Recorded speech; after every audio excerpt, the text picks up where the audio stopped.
जय श्री कृष्ण। नमस्कार।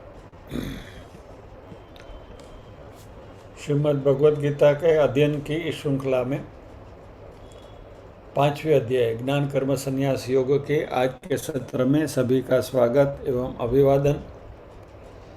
ओमकार के नाद के साथ प्रार्थना करेंगे।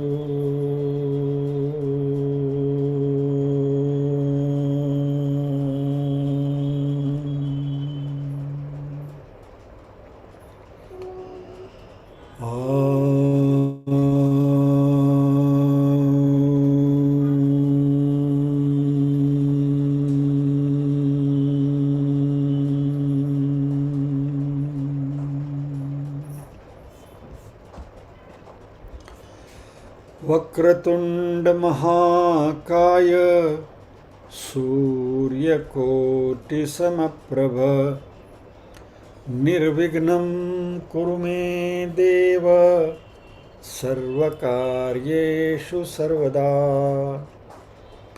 या कुन्देन्दुतुषारहारधवला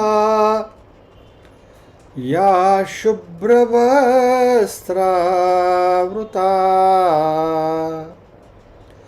या वीणावरदण्डमण्डितकरा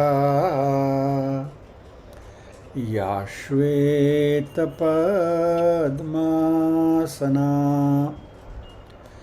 या ब्रह्माच्युतशङ्करप्रभृतिभिर्देवैः सदा वन्दिता। सा मां पातु सरस्वती भगवती निःशेषजाड्यापहा। वसुदेवसुतं देवं कंसचाणूरमर्दनं देवकी परमानन्दं कृष्णं वन्दे जगद्गुरुम्।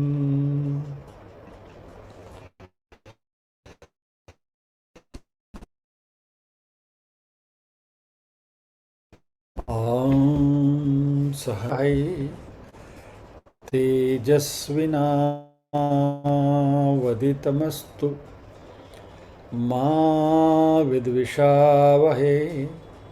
ॐ शान्ति शान्ति शान्तिः।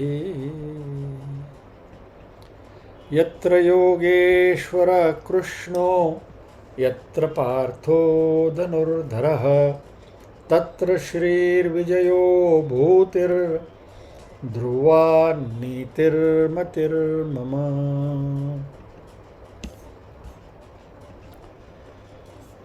शैलाबेन से अनुरोध करेंगे कि पारायण करेंगे 1 से 15वां श्लोक।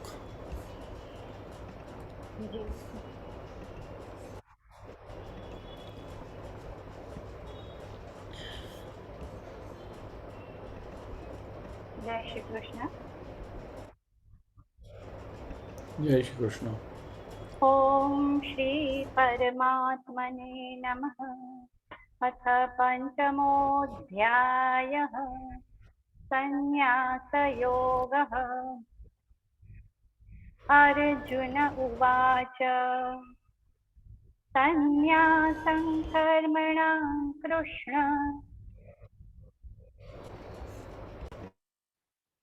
संन्यासं कर्मणां कृष्ण पुनर्योगं च शंससि। यच्छ्रेय एतयोरेकं तन्मे ब्रूहि सुनिश्चितम्। श्रीभगवानुवाच संन्यासः कर्मयोगश्च निःश्रेयसकरावुभौ तयोस्तु कर्मसन्न्यासात् कर्मयोगो विशिष्यते ज्ञेयस्स नित्यसन्न्यासी यो न द्वेष्टि न काङ्क्षति निर्द्वन्द्वो हि महाबाहो सुखं बन्धात् प्रमुच्यते सांख्ययोगौ पृथग् बालः प्रवदन्ति न पण्डितः एकमप्यास्थितः सम्यक् उभयोर्विन्दते फलम् यत् सांख्यैः प्राप्यते स्थानं तद्योगैरपि गम्यते एकं सांख्यं च योगं च यः पश्यति स पश्यति संन्यासस्तु महाबाहो दुःखमाप्तुमयोगतः योगयुक्तो मुनिर्ब्रह्मा न चिरेणाधिगच्छति योगयुक्तो विशुद्धात्मा विजितात्मा जितेन्द्रियः सर्वभूतात्मा कुर्वन्नपि न लिप्यते नैव किञ्चित् करोमीति युक्तो मन्येत तत्त्ववित् पश्यन् शृण्वन् स्पृशन् जिघ्रन् नश्नन् गच्छन् स्वपन् श्वसन् प्रलपन् विसृजन् गृह्णन् नुन्मिषन् निमिषन्नपि इन्द्रियाणीन्द्रियार्थेषु वर्तन्त इति धारयन् ब्रह्मणि आधाय कर्माणि सङ्गं त्यक्त्वा करोति यः लिप्यते न स पापेन पद्मपत्रमिवाम्भसा कायेन मनसा बुद्ध्या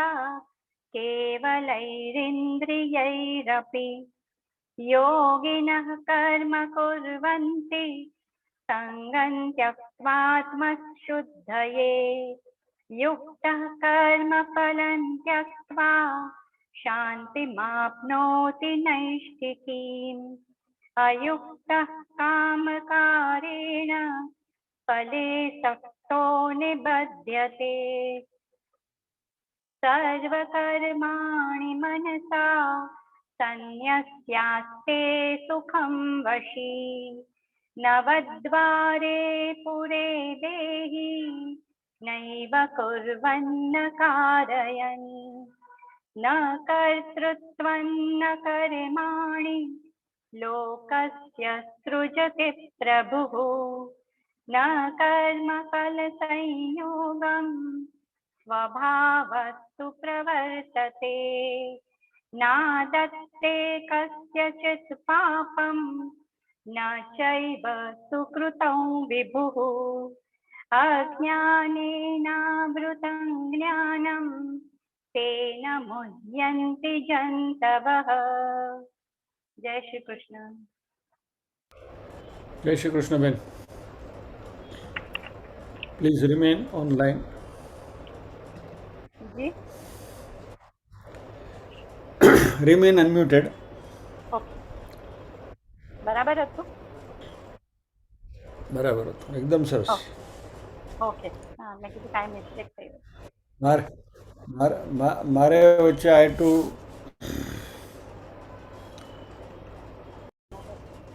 ના હવે આવશે. હા,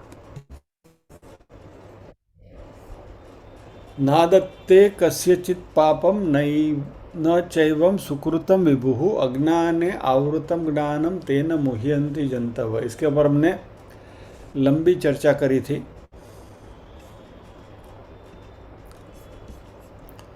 और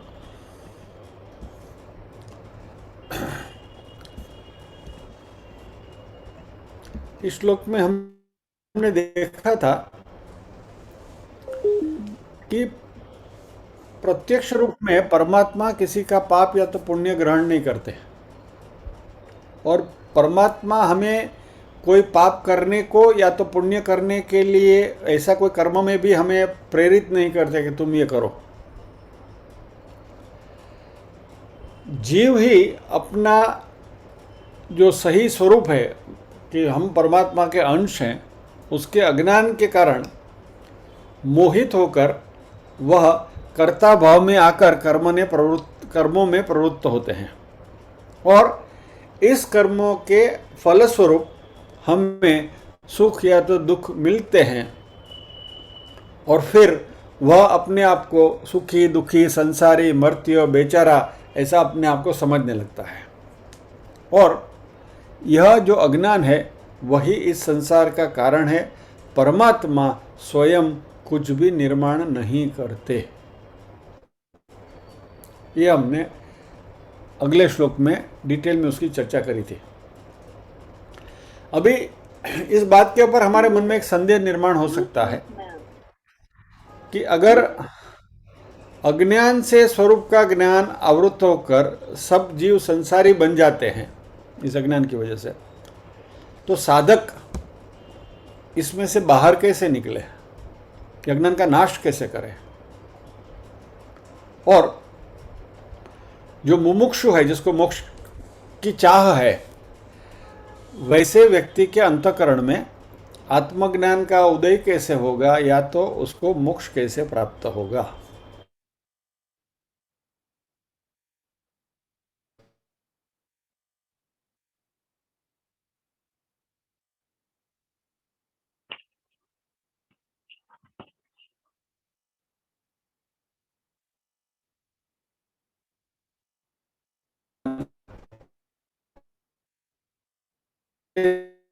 हमें ले जाते हैं अगले श्लोक। આપનો અવાજ બહુ તૂટે છે, અવાજ નથી આવતો.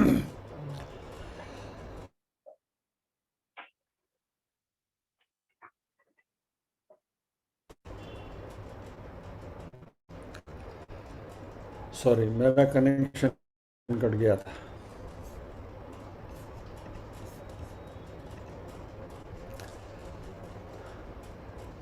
ज्ञानेन तु तदज्ञानम्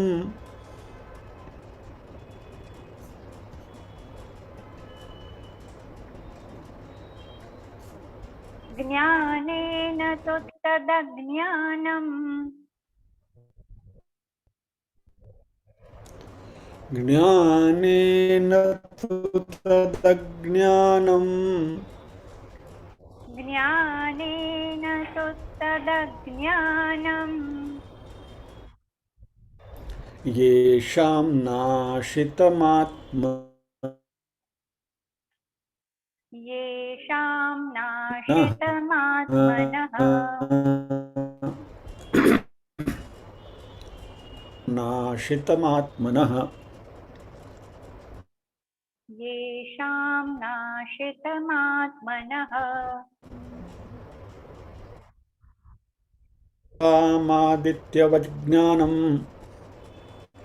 तेषामादित्यवज्ज्ञानम्, तेषामादित्यवज्ञानम् तेषामादित्यवज्ज्ञानम्, प्रकाशयति तत्परम् प्रकाशयति तत्परम् प्रकाशयति तत्परम् प्रकाशयति तत्परम्। पूरा श्लोक एक बार बोलता हूँ मैं, फिर दो बार साथ में बोलेंगे। ज्ञानेन तु तदज्ञानम् येषां नाशितमात्मनः तेषामादित्यवज्ञानम् प्रकाशयति तत्परम्। शैलाबेन साथ में। ज्ञानेन तु तदज्ञानम्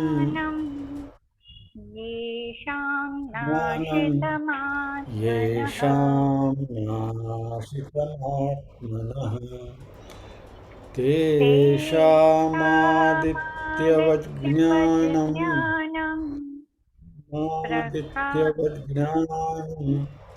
प्रकाशयति तत्परम्। दोबारा। ज्ञानेन तु तदज्ञानम् येषां नाशितमात्मनः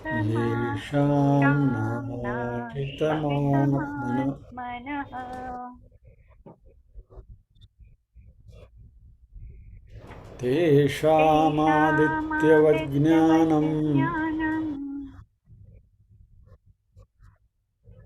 प्रकाशयति तत्परम्।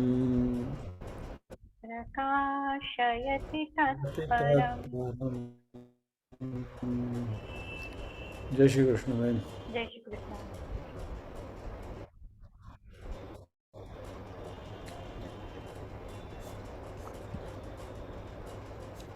ज्ञानेन तु तदज्ञानम येषां नाशितम आत्मनः। अगले श्लोक के साथ भगवान कनेक्शन करते हैं तू शब्द से। तू परंतु ज्ञानेन तद अज्ञानम येषां नाशितम आत्मनः। आत्मज्ञान के द्वारा 15वें अध्याय में 15वें श्लोक में भगवान ने जिस अज्ञान की बात करी थी उस अज्ञान का नाश आत्मज्ञान के द्वारा जिनका हो गया है या तो जिन लोगों का हो गया है, यहाँ येषा मैंने बहुवचन का प्रयोग किया है,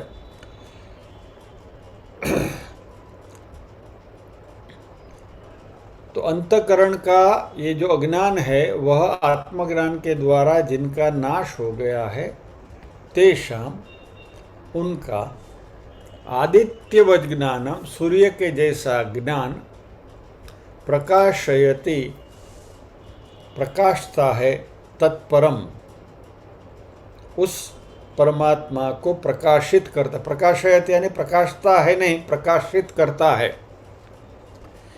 तेषाम यानी कि उनमें, ये उनका भी गलत है, उनमें यानी इसका I'll try to correct this.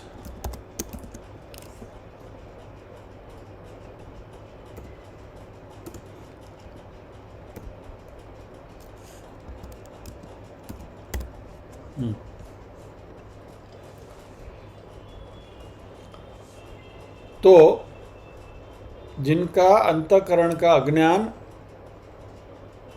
आत्मज्ञान के द्वारा नष्ट हो गया, नाश हो गया है, उनमें सूर्य की तरह भगवान की छवि को ये ज्ञान जो है वो प्रकाशित करता है, ऐसा इस श्लोक का मतलब है। आइए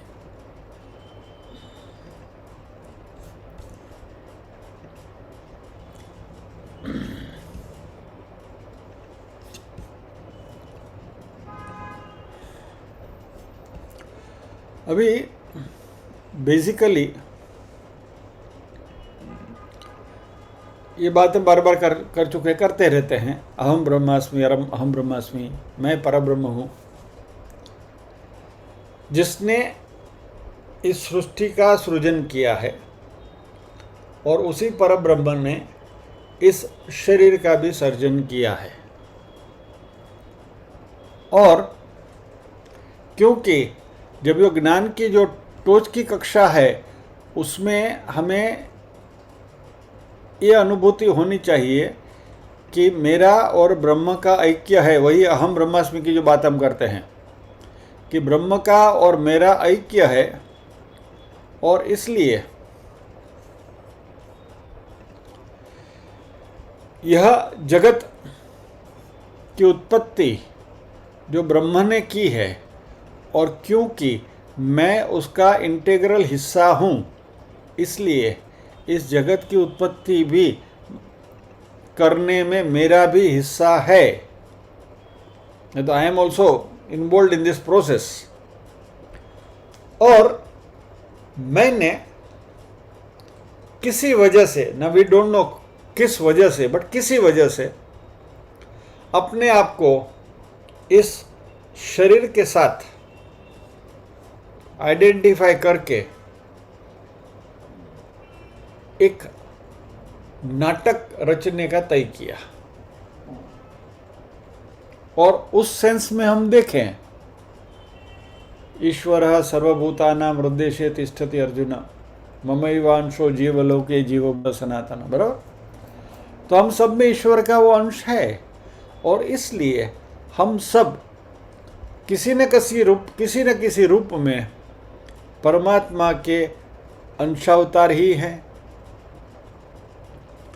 यानी इस सृष्टि का सृजन भी हमने किया, इस शरीर का सृजन भी हमने किया, और हमने इस शरीर के साथ एक रूप होने का तय किया और एक नाटक करने को सोचा। We thought will play drama by identifying ourselves with the body.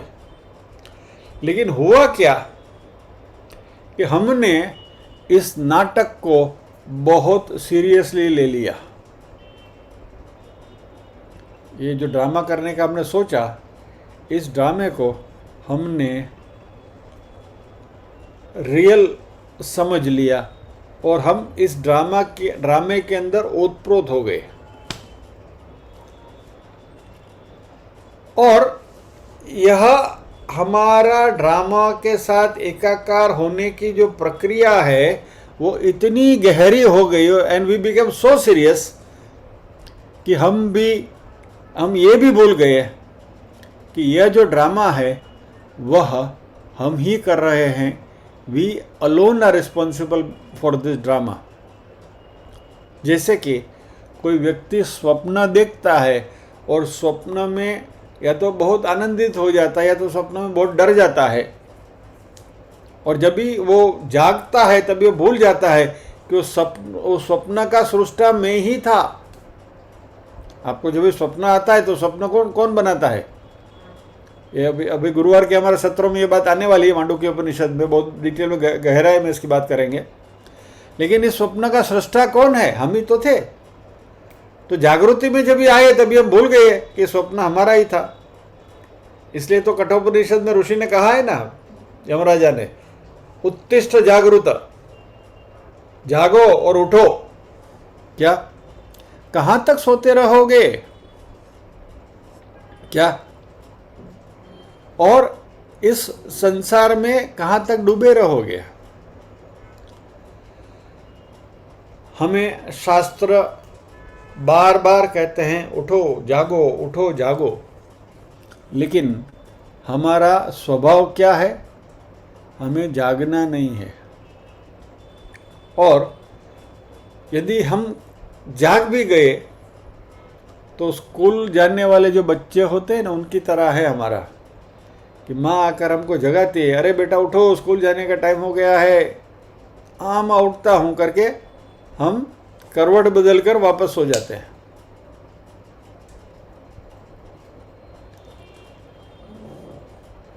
कई लोग तो जाग जाते हैं, उठते हैं, बेड टी या तो बेड कॉफ़ी पी लेते हैं और बिना मुंह साफ किए ब्रश किए बेड टी पीने की कई लोगों को आदत है। That T they drink it in yesterday's account. आज का खाता तो खुला नहीं है ना, तो कल के खाते में वो जमा हो जाती है और फिर वापस हो जाते हैं। इसी तरह ये वेदांत के क्लास में, ये भगवद गीता के क्लास में या तो उपनिषदों के क्लास में हम जाग जाते हैं और 1 घंटा हमारी जागृति रहती है और फिर बाद में वापस सो जाते हैं। क्या? यहाँ कुछ जो परोसा जाता है वो कॉफ़ी की या तो चाय की वो चुस्की लेकर फिर वापस हो जाते हैं करवट बदल के। ये हमारा नित्य क्रम है। और इसलिए भगवान कहते हैं कि अज्ञाने न आवृतम ज्ञानम, ये जो हमारा ज्ञान है वो अज्ञान से आवृत हुआ है। We get back into the slumber.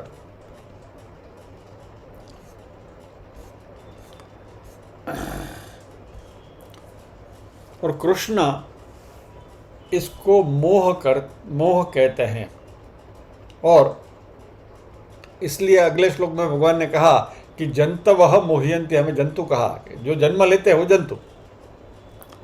तो जंतवः मोह्यन्ति संसारम अनुभवन्ति, तो ये मोहग्रस्त होकर हम इस संसार की अनुभूति लेते हैं और इसमें हमें सुख दुख का मिश्रण की अनुभूति होती रहती है।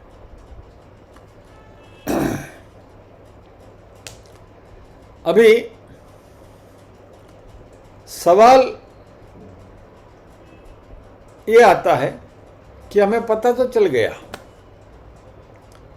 कि ये अज्ञान की वजह से हमें ये जागृति नहीं होती, यानी जो मरीज है, जो मर्ज है, रादर दर्द है, उसका निदान हो गया, डायग्नोसिस इज ओवर।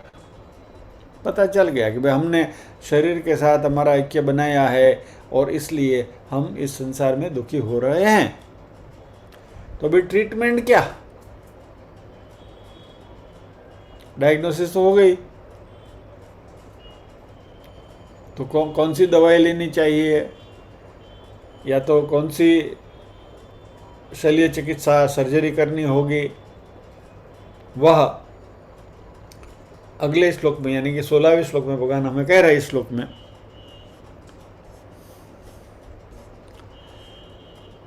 16वें श्लोक में भगवान इस प्रश्न के बारे में विचार करते हैं। भगवान अगले श्लोक में हमने देखा कि हमारा जो अज्ञान है वही रूट कॉज है, यही हमारा दर्द है। अज्ञानेन आवृतम ज्ञानम। तो सीधी बात है, डायग्नोसिस हो गया। यदि हमारे सभी दर्द की ये जड़ है कि भाई हमारा अज्ञान ही ये सभी हमारे प्रॉब्लम का कॉज है, उसका कारण ये हमारा अज्ञान ही है, तो सॉल्यूशन क्या है प्रॉब्लम से मुक्त होने का? अज्ञान को मिटाना चाहिए। The ignorance must be removed. ये सारी झंझट वो अज्ञान की वजह से है, तो अज्ञान को मिटा दो ना। क्या कोई पर्टिकुलर बैक्टीरिया से पर्टिकुलर दर्द हो रहा है, तो बैक्टीरिया को डिस्ट्रॉय करने के लिए जो एंटीबायोटिक्स वगैरह देने चाहिए दे दो, ठीक हो जाएंगे।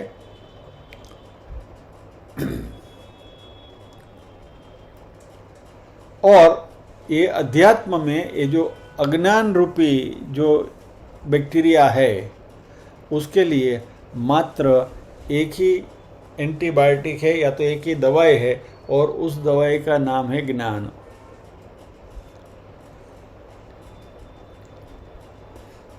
मान लीजिए कि कोई एक व्यक्ति पूछे कि भाई इस कमरे में अंधकार है, इस अंधकार को दूर करने के लिए कितने उपाय हैं, कितने how many methods are there, मान लीजिए, टू रिमूव दिस डार्कनेस। तो कोई आके आपको बोलेगा कि भाई काम करो, इस कमरे में झाड़ू लगा दो तो अंधेरा मिट जाएगा। दूसरा आके बोलेगा नहीं नहीं ऐसा नहीं, थोड़ा योगासन वगैरह करो तो ये कमरे में जो अंधकार है वो मिट जाएगा। तीसरा व्यक्ति आके बोलेगा नहीं नहीं ऐसा करो, थोड़ा ध्यान धरो, यहाँ बैठ के मेडिटेशन करो तो ये कमरे का अंधकार जाएगा। चौथा आएगा बोलेगा नहीं नहीं विष्णु सहस्त्र नाम बोलना शुरू करो, या तो हनुमान चालीसा का पाठ शुरू करो, तो ये कमरे में से अंधकार मिट जाएगा। अभी ये जो सारी बातें आपको करी with due respect to all this activities, जिसका भी अभी अभी हमने जिक्र किया, वो सबको वंदन करते हुए, इनमें से कोई भी उपाय इस कमरे का अंधकार दूर करने में सफल नहीं होगा। बराबर, ये तो हमें मालूम है। फिर आप योगासन करो, ध्यान करो, मेडिटेशन करो, विष्णु सहस्त्रनाम का पाठ करो, हनुमान चालीसा का पाठ करो, एक कमरे का अंधकार इनसे दूर होने वाला नहीं है। तो हमें करना क्या होगा? कमरे में बत्ती जलानी होगी, राइट? यानी अंधकार के विरुद्ध में जो है उसको वहां लाना पड़ेगा। तो अंधकार के विरुद्ध में क्या है? प्रकाश है।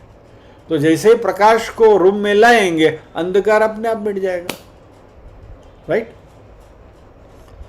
इसी बात को शंकराचार्य जी ने, जैसे उनका तत्वबोध ग्रंथ है, वैसा उनका एक दूसरा ग्रंथ भी है, आत्मबोध। उसमें कहा है उन्होंने, अविरोधिततया कर्मं न विद्यां विनिवर्तयेत्, विद्या विद्यां निहन्त्येव तेजस्तिमिरसंघवत्। यानी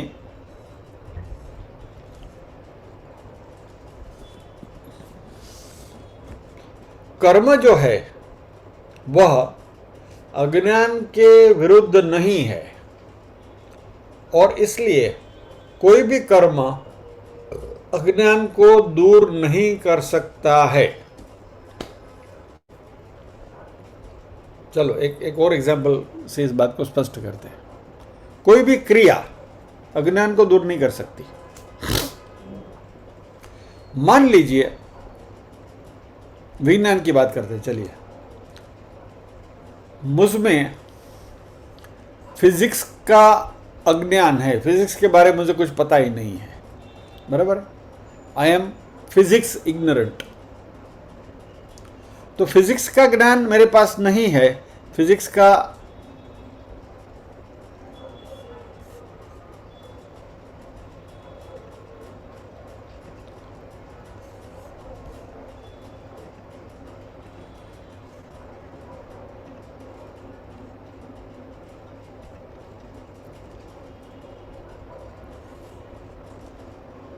दिलीप भाई ठीक है, तो थम्स अप कर दीजिए।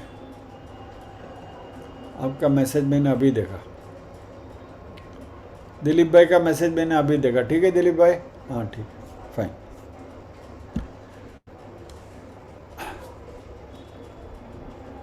आवाज नहीं आ रही है?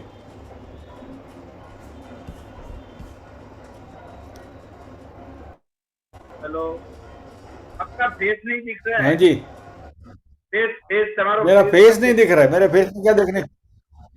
मेरी आवाज ही पहचान है, घर याद रहे। वो तो है, Anyway, भी नहीं दिख रहा है। अभी दिख रहा है क्या? नहीं, कि अभी भी नहीं दिखता है? अभी भी नहीं दिख रहा है। अभी नहीं दिखता है तो नेटवर्क, अभी नहीं दिखता है तो नेटवर्क का प्रॉब्लम है, nothing can be done. Okay, आवाज तो आ रही है ना? आवाज आ रही। बस बस, मेरी आवाज ही पहचान है, घर याद रहे।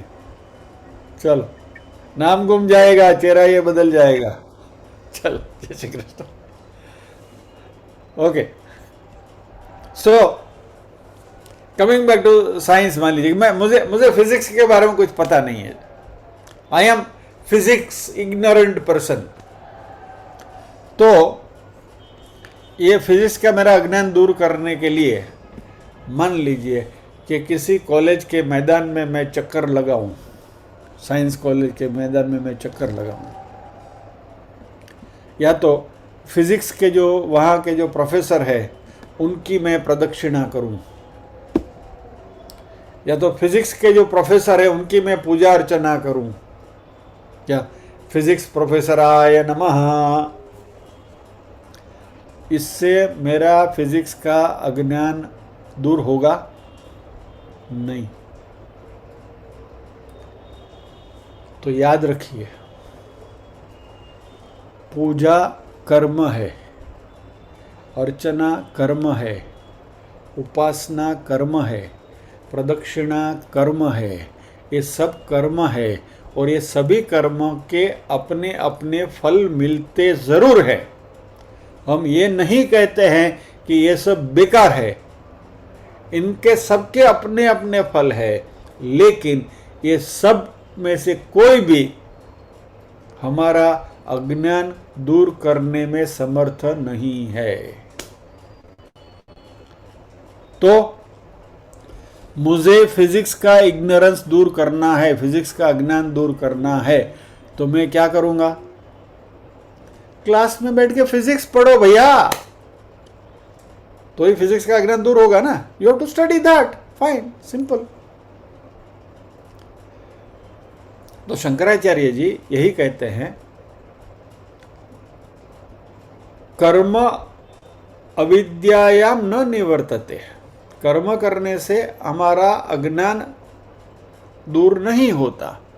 लौकिक कर्म हम कुछ भी करेंगे, वैदिक कर्म कुछ भी करेंगे, फिर आप कहोगे कि मैं तो रोज सुबह 4 बजे ब्रह्म मुहूर्त में उठ जाता हूँ, भगवान का नाम लेता हूँ, फिर मैं मंदिर जाता हूँ, पारायण करता हूँ, संध्या वंदन करता हूँ, वगैरह वगैरह वगैरह वगैरह, ब्रह्म यज्ञ कर लिया, यज्ञ याग आदि कर लिए, पूजा पाठ कर लिया।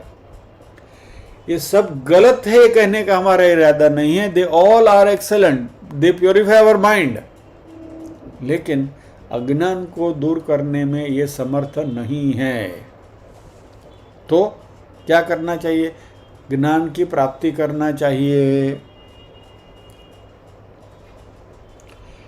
मोक्ष प्राप्ति के लिए कितने रास्ते हैं? 1, 2, 3, 4, 5, 6, कितने? संसार हमें इस अज्ञान की वजह से मिलता है, तो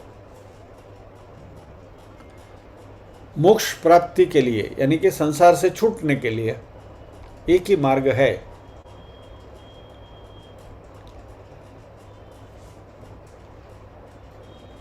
यदि आप कहोगे कि कर्मयोग से मुक्ति मिलती है, भक्ति योग से मुक्ति मिलती है, योग करने से मुक्ति मिलती है, तो ये सारी चीज़ें भगवान को स्वीकार्य नहीं है। भगवान कहते हैं कि ये फिलोसॉफी के अलग अलग रास्ते ज़रूर हैं, ये सभी रास्ते जो हैं वह हमारी चित्त शुद्धि के लिए योग्य हैं, स्वीकार्य है, लेकिन ये मात्र हमारी चित्त शुद्धि करते हैं और मुक्ति के लिए मात्र एक ही हाईवे है। There is only one path, one highway, and that is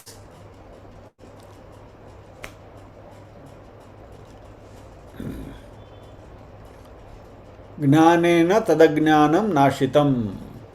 इस श्लोक में भगवान कहते हैं, knowledge alone destroys that ignorance. इस अज्ञान को मात्र ज्ञान ही निपटा सकता है। तो अभी कौन सा ज्ञान? चलो यहाँ तक तो आ गए हम। हमारे दर्द की डायग्नोसिस हो गई। कर्मकांड से या तो और चीज़ों से बात नहीं बनेगी। ज्ञान प्राप्त करने से ही हमारे आत्मस्वरूप के बारे में हमें पता चलेगा। तो अभी ज्ञान हमें प्राप्त करना है, तो कौन सा ज्ञान प्राप्त करें? तो कोई भी ज्ञान तो अज्ञान मिटा नहीं सकता। फॉर एग्जाम्पल, फिजिक्स का मेरा ज्ञान जो है वो मेरा केमिस्ट्री का या मैथमेटिक्स का अज्ञान को मिटा नहीं सकता। मैं मैथमेटिक्स के क्लास में जाकर बैठूं और मैं बोलूं कि मुझे केमिस्ट्री का अज्ञान जो है वो मुझे दूर करना है, तो नहीं होगा। केमिस्ट्री का अज्ञान दूर करना है तो केमिस्ट्री के क्लास में जाओ, मैथमेटिक्स का अज्ञान दूर करना है तो मैथमेटिक्स के क्लास में जाओ, एटसेट्रा एटसेट्रा एटसेट्रा।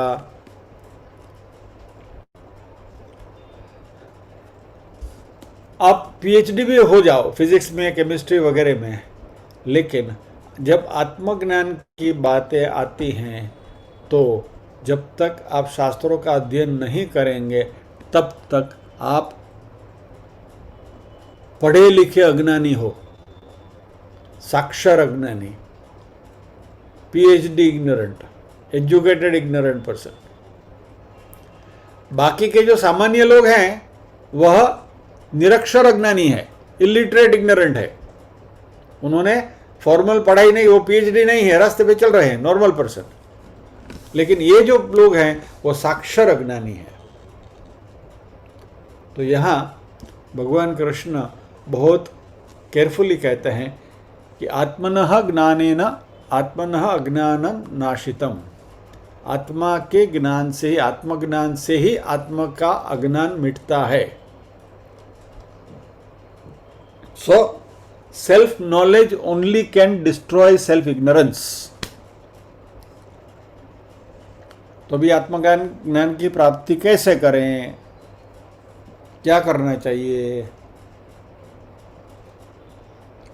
अभी ये तो भगवान हमको पहले सिखा कर लाए हैं यहाँ चौथे अध्याय में 4/34। Anybody remembers?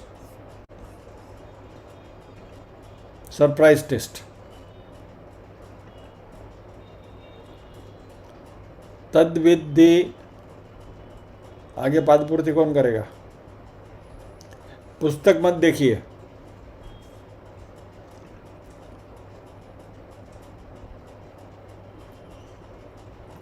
ओके।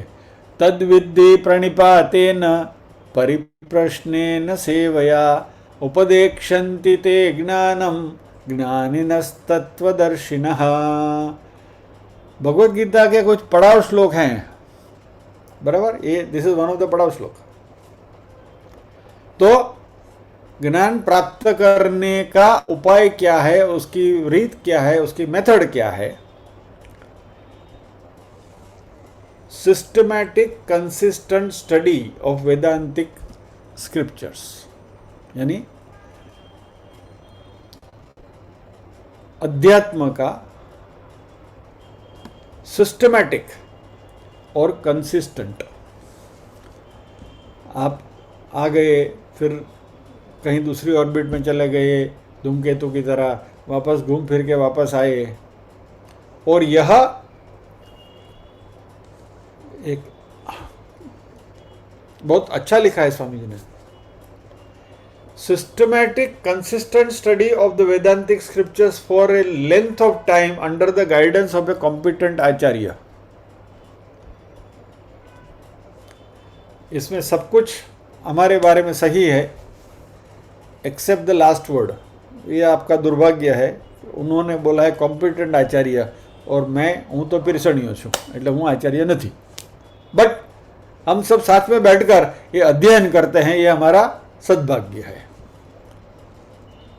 तो लंबे अरसे तक सिस्टमैटिकली कंसिस्टेंटली हमें ये अध्ययन करना है, और मात्र इसी रास्ते से ही हमें आत्मज्ञान प्राप्त होगा। लिख कर रखिए, देयर इज नो शॉर्टकट। ये कई बार मैंने आपको बताया है कि दिस इज लाइक वो टपक सिंचाई पद्धति है ना, ड्रिप इरिगेशन। और ड्रिप इरिगेशन में क्या होता है, एक एक बूंद बूंद पानी जाता है, और ड्रिप इरिगेशन से जो फसल बनती है वो बहुत अच्छी बनती है। नॉर्मल इरिगेशन के कंपैरिजन में ड्रिप इरिगेशन से फसल ज़्यादा भी उगती है और अच्छी भी आती है। तो ये जो है कंसिस्टेंट स्टडी जो है, it is like drip irrigation. ज्ञानम तत्पराम प्रकाशयति, वह उनमें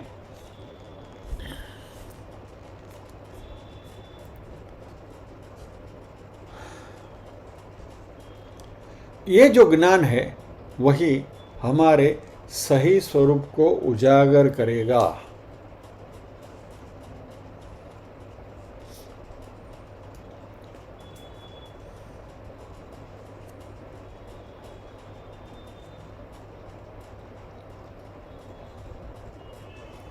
आपको इसके लिए मात्र शास्त्रों का ही सहारा लेना काफ़ी है, और किसी की ज़रूरत नहीं है। सब कुछ आपके अंदर है, क्योंकि हम परमात्मा के ही स्वरूप हैं। Everything is there within अस।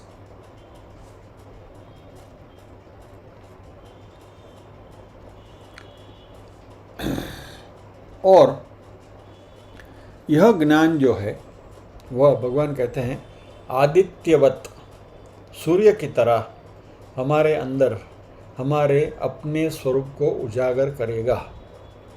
मान लीजिए कि आप किसी अंधेरे रास्ते पर चल रहे हैं तो कहीं भी खड्डा होगा तो आप उस खड्डे में गिर सकते हैं, लेकिन फुल डे लाइट में दोपहर को यदि आप चलते हैं, पूर्ण सूर्य प्रकाश है, तो फिर वहाँ गिरने की कोई नौबत नहीं है। तो अंदर का जो अंधकार है उसकी वजह से हम इधर उधर भटकते हैं, इधर उधर गिरते हैं संसार में। लेकिन जिस दिन हमारा ज्ञान रूपी सूर्य का उदय हुआ अंतःकरण में, तब हमारे विषय में जो ये अंधकार है, ये अंधकार मिट जाएगा और ज्ञान रूपी सूर्य प्रकाशित होकर हमारे आत्म स्वरूप को अपने आप उजागर करेगा, जिसकी अनुभूति हमें अंदर से ही मिलेगी।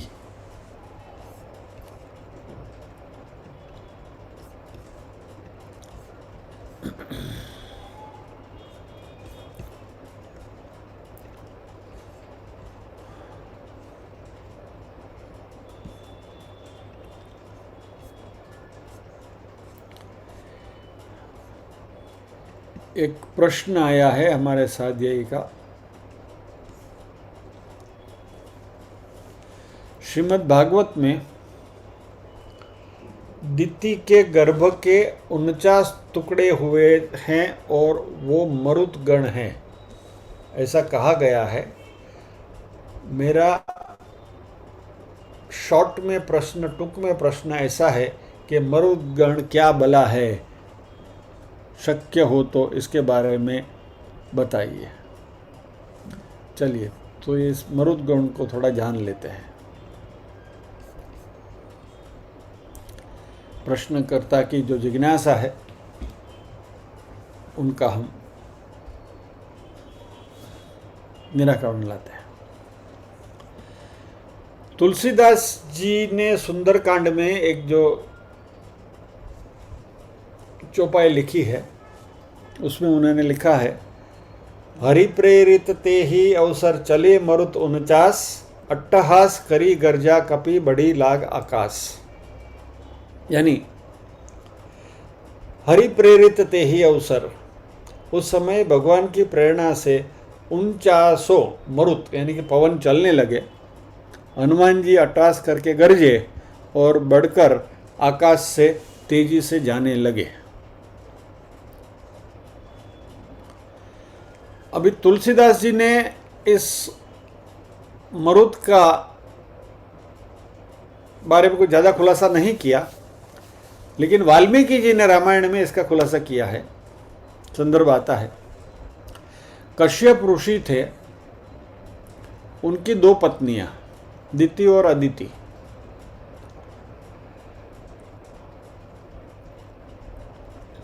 अदिति से देवताओं का जन्म हुआ, दिति से असुरों का जन्म हुआ।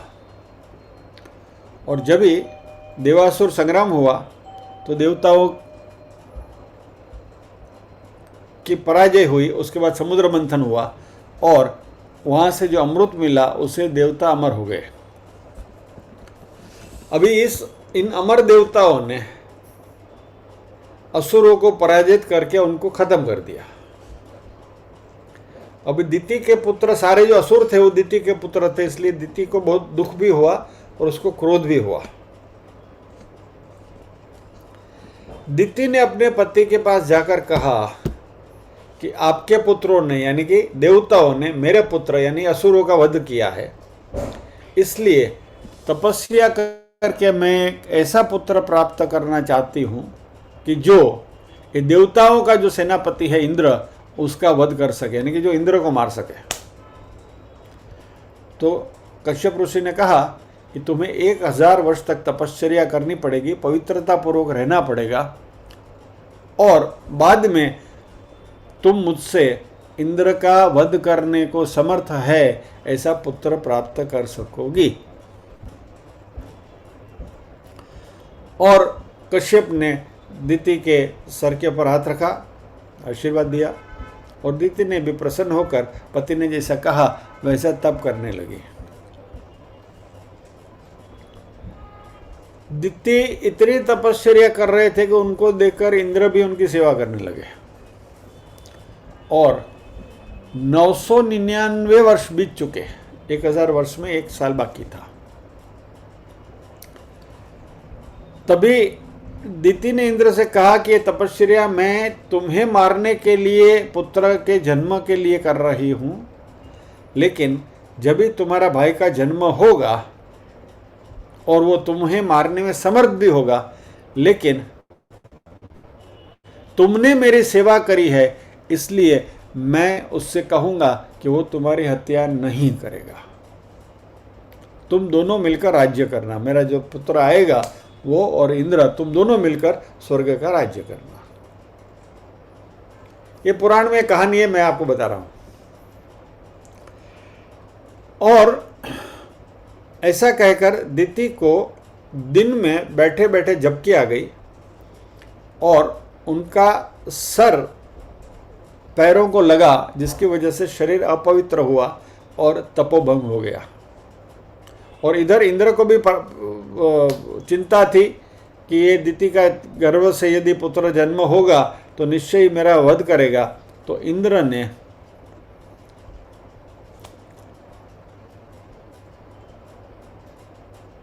अपने वज्र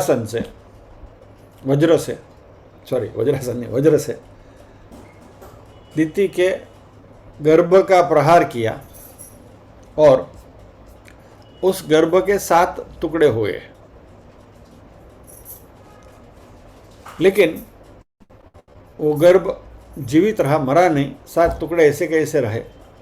तो इंद्र ने दोबारा वार किया वज्र का, तो ये 7 टुकड़ों में से प्रत्येक टुकड़े में से एक एक टुकड़ा और निकला, तो 7 × 7 49 हुए। ये 49 बालक, 49 बालक गर्भ में रोने लगे और इंद्र उनको फुसलाने लगे और उन्हें कहा कि माँ रुद, रो मत। उसके ऊपर से ये मरुदगण कहलाए। और फिर बाद में इंद्र ने इन 49 बच्चे का जन्म हुआ, अपनी माँ से उन्होंने क्षमा मांगी और इन 49 मरुतों को अपने भाई मानकर उनको देवता का दर्जा देकर सुलह कर ली और उनको अपने साथ रख लिए।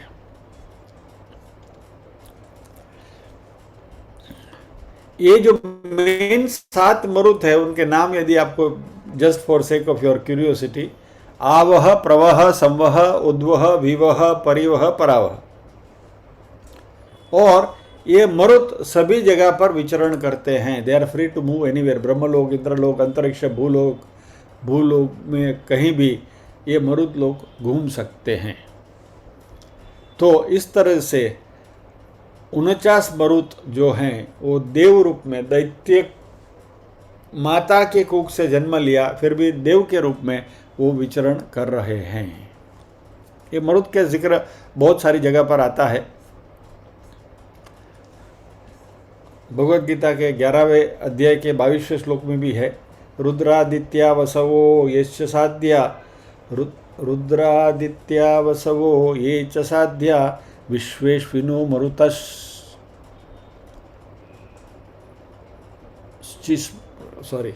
गड़बड़ है। यहाँ भी मरुत का जिक्र है। एक और भी श्लोक है, यम ब्रह्मा वरुणेन्द्र रुद्र मरुत सुनवंती दिव्य स्तवैहि। तो सब कई जगह पर इन मरुतों का जिक्र आता है। तो हमारे जो प्रश्नकर्ता सादियाई है, उन्होंने श्रीमद् भागवत में ये मरुत के बारे में कहीं उनके क्या ध्यान में बात आई तो उनकी जिज्ञासा थी, तो ये मरुत की ये कहानी है। So with this note we will pause here, प्रार्थना करेंगे।